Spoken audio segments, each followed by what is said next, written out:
নমস্কাৰ বৰডুমচা লাইভলৈ স্বাগতম জনাইছোঁ আৰু এই মুহূৰ্তত আমি দিব বিচাৰিছোঁ এটা বিশেষ আচলতে তথ্যভিত্তিক প্ৰতিবেদন আচলতে যোৱা 7 তাৰিখে আচলতে এটা আমি নিউজ পাব্লিছ কৰিছিলোঁ সেইটো আছিলে ৱাগুন পন্থাইত সবজি নি থকা অৱস্থাত এখন গাড়ী দুৰ্ঘটনাত সংঘটিত হৈছিল আৰু দুৰ্ঘটনা সংঘটিত আচলতে দুজন অচিনাক্ত দুৰ্বৃত্তই আচলতে সেই ঘটনাটো সংঘটিত কৰিছিল বুলি কিনে যিমতে আমাক অভিযোগকাৰী আচলতে অভিযোগ দিছিল সেইমতে আমি বাতৰিটো সম্প্ৰচাৰ কৰিছিলোঁ কিন্তু আমি গম পালোঁ যে ৱাগুন পন্থাই গাঁৱলৈ আমি আজি উপস্থিত হৈছোঁহি আৰু উপস্থিত হৈ আমাৰ গাঁওবুঢ়া মহোদয় আছে লগতে বহুতো সচেতন ব্যক্তি আছে তেখেতলোকে কৈছে যে আচলতে এইটো ৱাগুন পন্থাইত গাঁৱত আচলতে দুৰ্ঘটনাটো সংঘটিত হোৱা নাই সম্পূৰ্ণ আচলতে সেইটো এটা ফেক আছিলে আচলতে যিটো ষ্টেটমেণ্ট দিছে আৰু সেই ষ্টেটমেণ্ট ভিত্তিত আমি যিটো বাতৰি সম্প্ৰচাৰ কৰিছিলোঁ আচলতে এই ক্ষেত্ৰত আচলতে যিসকল অভিযোগকাৰী আছিলে সেই অভিযোগকাৰীসকলে আচলতে এইটো ভুল এটা প্ৰচাৰ আমাৰ আগত দিছিল কিন্তু আমি গম পালোঁ আচলতে প্ৰকৃততে ৱাগুন পন্থাইত সেই ঘটনাটো সংঘটিত হোৱা নাছিল হৈছিল খেৰেমপানীত আৰু সেই কথাকে আচলতে আজি আপোনালোকক জনাব বিচাৰিছোঁ লগতে ইয়াৰ লগতে আৰু এটা ফল্ছ নিউজ আচলতে ইয়াত ইনক্লুড হৈছিলে সেইটো হৈছে যে কি দুজন পন্থাই ল'ৰা বুলি তেখেতলোকে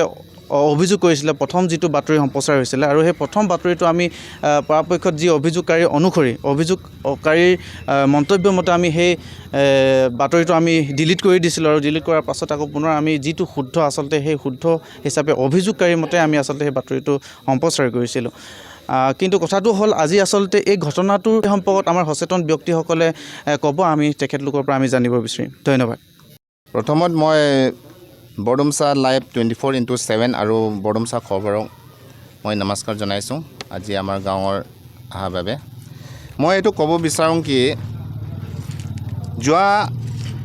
7 তাৰিখত 7 অক্টোবৰ 2022তে আমি দেখি পাইছিলোঁ যে তাতে বৰডুমচা লাইভ 24/7ত আমাৰ ৱাগুন পন্থাইত বুলি গাড়ী ইয়াত লৈ আননন পাৰ্চনে গৈ এক্সিডেণ্ট কৰালৈ ৱাগুন পন্থাই এৰিয়াত বুলি তেনেকুৱা নিউজত দেখি পোৱা লগে লগে আমিও বহুত ছাৰপ্ৰাইজ হয় মানে ইমাৰ্জেঞ্চি মিটিং গাঁও যিমান ৰাইজক ৰিয়'তকেইটা যিমান আছিলে লিডাৰসকলে চব এই কমিটি হলত আমি মিটিং কৰালোঁ তাত পূৰা ইনকুৱাৰী চলিলে তেতিয়া গম পাইছোঁ কি আমাৰ বৰডুমচা এইটো এৰিয়াত ৱাগুন পন্থাই এৰিয়াত তেনেকুৱা ঘটনা হোৱা নাই একচুৱেলি ঘটনা হৈছিলে আপোনাৰ খেৰেমপানী ব্ৰিজৰ ওচৰত এইটো খেৰেমপানী এৰিয়াত হৈছিলে কিন্তু ৱাগুন পন্থাই বুলি এনেকুৱা বদনাম হৈ আছে কাৰণে আমালোকে বহুত টেনশ্যনত আছোঁ কেলৈ এনেকুৱা ক'ব লাগে আৰু ইয়াত মানুহবিলাকে কৈ আছে ধন দাবী কৰিছে বুলি আমাৰ গাঁৱত ফেষ্টিভেল অলৰেডি চলি আছে 6 তাৰিখৰ পৰা আমি ইয়াত ধন দাবী কৰিবলৈ একো কুৱেশ্যনে নাই কাৰণ আমাৰ ফেষ্টিভেল শুৰু হোৱাৰ আগতে আমালোকে নিজৰ গাঁৱৰ মাজতে ডনেশ্যন কৰোঁ তাৰপিছত ফেষ্টিভেল অলৰেডি শুৰু হৈ গ'ল তাতে আমি ৰাস্তাত গাড়ী ঘোঁৰা ৰখাই তেনেকুৱা কৰিবলৈ আমাৰ কোনে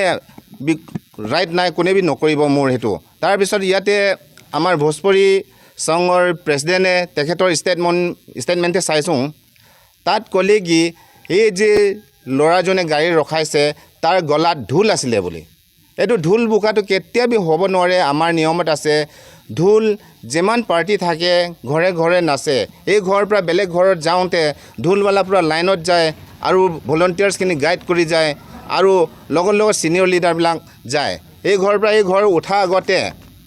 ঢোল পূৰা গিনতি কৰে কেতিয়াবা হ'ব নোৱাৰে এইটো একদম সিহঁতি ফেব্ৰিকেট কথা বনাই আছে আৰু এক্সিডেণ্ট হোৱা গাড়ীৰ কথাটোত মই এইটোও ক'ব পাৰোঁ কি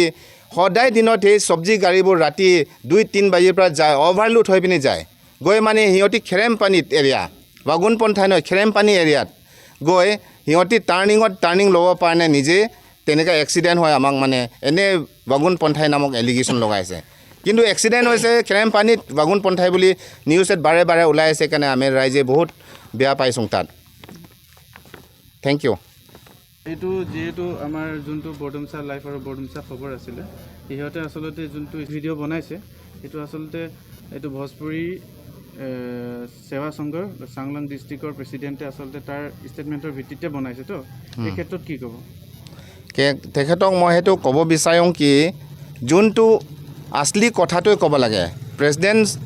ভোজপুৰী প্ৰেছিডেণ্টে তেখেতে কৈছে মানে নিজৰ চকুৰ পৰা দেখা নিচিনা 2 लड़का गाड़ी रुकाया गार्डन में ढोलक था उन लोग गाड़ी ज़बरदस्त चाबी छीन के चला के ले गया उससे पहले रुपया मांगा था रुपया डिमांड किया कैसे ये तो एकदम गलती से ही আমাৰ ৰাইজক গোটেই পন্থাই ৰাইজক মাপ মাগিব লাগিব আৰু এৰিয়াৰ বদনাম কৰিছে তেখেতে মাপ মাগিব লাগিব। Thank you. নমস্কাৰ কৰিছোঁ। হেতৰ থ্ৰু হৈখিনি মই এইটোৱে ক'ব বিচাৰিছোঁ, এতিয়া ভোজপুৰী সংগঠনে মানে আমাক ইমান আমাৰ পন্থাই সমাজক এনেকুৱা বদনাম কৰিছে, সেইটো কাৰণে আমাৰ বহুত চেণ্টিমেণ্ট আছে, আমাৰ মহিলাও চেণ্টিমেণ্ট আছে, গাঁৱৰ যুথবিলাক চেণ্টিমেণ্ট আছে। এনে প্ৰুফ প্ৰমাণ নোহোৱাকৈ এইটো কেলৈ কৰিব লাগে, সেইটো আমি বিচাৰিছোঁ। আৰু যোনটো এতিয়া কৈছে ঢোলক লগাইখিনি যে সিহঁতৰ গাড়ীটো এটেক কৰিছে কৈছে, সেইটোতো কেতিয়াও হ'ব নোৱাৰে। সেইদিনাটো ময়ো 1 বাজিতে মই ইয়াৰ পৰা ওলাই গৈছোঁ, ঢোল পাৰ্টিৰ লগতে ছিনিয়ৰ লিডাৰবিলাকো গৈছে, আমাৰ ৰাজাৰ লগত গৈছে, আমাৰ মন্দিৰ ছেক্ৰেটাৰীৰ লগত গৈছে। সিহঁতে থাকোঁতে কেতিয়া ল'ৰাই য'ত বেলেগ ৰাস্তা কেনেকৈ যাব, সেইটো কেতিয়াও হ'ব নোৱাৰে। সেইটো এনে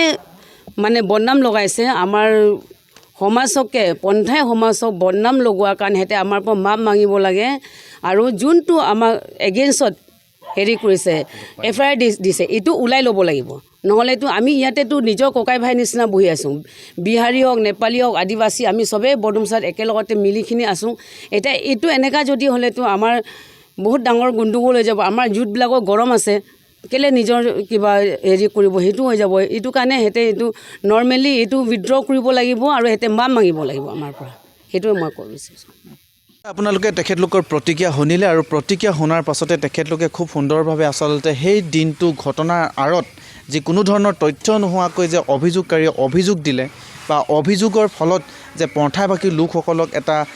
দুখ জাপি দিছে, পন্থাবাকী লোকসকলৰ মাজত এক আঘাত সানিছে, সেই কথা হয়তো আপুনি অৱগত হ'ল। আৰু আজি আমি বৰডুমচা লাইভৰ তৰফৰ পৰা আমি এটা কথা স্পষ্ট কৰি দিব বিচাৰিছোঁ, যিদিনা ঘটনাটো সংঘটিত হৈছিল, সেই ঘটনাটো সংঘটিত হোৱাৰ পাছতে আচলতে আমাৰ এজন সদস্যই তাত উপস্থিত হৈছিলগৈ। উপস্থিত হোৱাৰ পাছতে সেই তথ্যসমূহ সংগ্ৰহ কৰিছিল। সংগ্ৰহ কৰাৰ পাছতে আচলতে বৰডুমচা লাইভলৈ প্ৰেৰণ কৰা হ'ল। বৰডুমচা লাইভত প্ৰেৰণ কৰাৰ পাছতে সেই বিষয়বস্তুটো উপস্থাপন কৰা হ'ল। আৰু উপস্থাপন কৰাৰ পাছতে যে পন্থাই লোকসকলৰ মাজত এনেকুৱা ধৰণৰ আঘাত সানিব আমিও ভবা নাছিলোঁ। আৰু সেয়েহে যদিহে আমি পন্থাবাকী লোকসকলৰ মনত আঘাত আনিছোঁ, তাৰ বাবে আমি ক্ষমা কৰি দিব বুলি আশা ৰাখি আমি এই প্ৰতিবেদনটো সামৰণি মাৰিছোঁ। ধন্যবাদ। नमस्कार, मैं राजू साहू, ऑल चांगलांग डिस्ट्रिक्ट भोजपुरी सेवा संघ का प्रेसिडेंट। बोडुमसा न्यूज़, बोडुमसा लाइव 24/7 और बोडुमसा खबर के माध्यम से मैं उस दिन का 7 तारीख के जो घटना घटा था उसके बारे में मैं कुछ बोलना चाहता हूँ। मैं उस दिन स्पॉट में पहुँचा,